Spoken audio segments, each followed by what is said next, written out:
അപ്പോൾ ഈ രാത്രിയിൽ എങ്ങടാ യാത്ര എന്നായിരിക്കില്ല വിചാരിക്കുന്നുണ്ടാവുക. ഈ രാത്രിയിൽ ഞങ്ങൾ പോകുന്നത് ചേലൂർക്കാണ് കേട്ടോ. കണ്ണനെ അമ്മാമ്മേനെ കാണാൻ പോവാം. അമ്മാമ്മയുടെ കണ്ണിൽ ചെറിയൊരു തടിപ്പ് പോലെയൊക്കെ ആയിട്ട് കണ്ണിൻ്റെ ഉള്ളിൽ കൃഷ്ണമണിയിൽ ഒരു ഇഞ്ചക്ഷനൊക്കെ ചെയ്തെടുത്തിരിക്കുകയാണ് കേട്ടോ. അപ്പം ഇന്നലെ ചെയ്തപ്പോൾ കണ്ണൊക്കെ പൂട്ടിയൊക്കെ വെച്ചേക്കായിരുന്നു, കെട്ടിയൊക്കെ വെച്ചേക്കായിരുന്നു. ഇപ്പം എന്നാൽ അത് അഴിച്ചിട്ടുണ്ട്. അപ്പം അമ്മാമ്മേനെ കാണാൻ പോയത്. അപ്പം അമ്മാമ്മ കണ്ണടയൊക്കെ വെച്ച് അവിടെ ഇങ്ങനെ ഇരിക്കുന്നുണ്ട്. അപ്പോൾ ചെന്നപ്പോഴേക്കും കണ്ണൻകുട്ടീനെ മേടിച്ചെടുത്തു കേട്ടോ. അപ്പോൾ കല്യാണി ജാനിയൊക്കെ കൂടെ ഭയങ്കര കളി. അപ്പോൾ ശ്രുതി അമ്മേൻ്റെ അടുത്ത് വന്ന് ചോദിക്കുന്നത് വേറെ ഒന്നുമല്ല, അവിടെ ഇറച്ചിക്കറി വെച്ചിട്ടുണ്ടായിരുന്നു. അപ്പോൾ കുറച്ച് അളിയന് കൊണ്ട് കൊടുക്കുന്നൊക്കെ പറഞ്ഞപ്പോൾ കുറച്ച് ഉപ്പ് കൂടി അമ്മയെ കുഴപ്പമുണ്ടോ എന്നൊക്കെയായിരുന്നു ചോദിക്കുന്നുണ്ടായിരുന്നത്.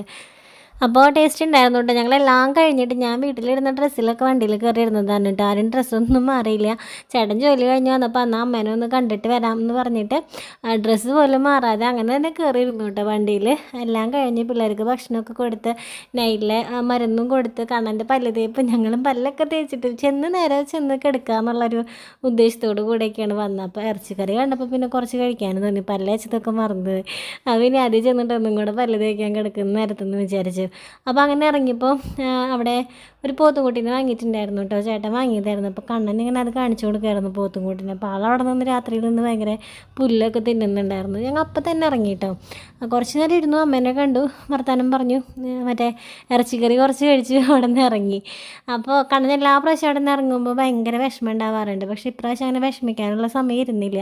അങ്ങനെ അമ്മയും ശ്രുതിയും കൂടെ വഴിയിലേക്കൊക്കെ വന്നിട്ടുണ്ടായിരുന്നു. വഴിയിൽ വന്നിട്ട് ടാറ്റ ബൈ ബൈ ഒക്കെ പറഞ്ഞ് ഞങ്ങൾ പോകുന്നപ്പോഴും ഞാൻ ശ്രദ്ധിച്ചു കേട്ടോ കണ്ണൻ കരയുന്നുണ്ടോയെന്ന്. പക്ഷെ കണ്ണൻ നിന്ന് ചിരിച്ചുകൊണ്ടിരിക്കുന്നുണ്ടായിരുന്നു.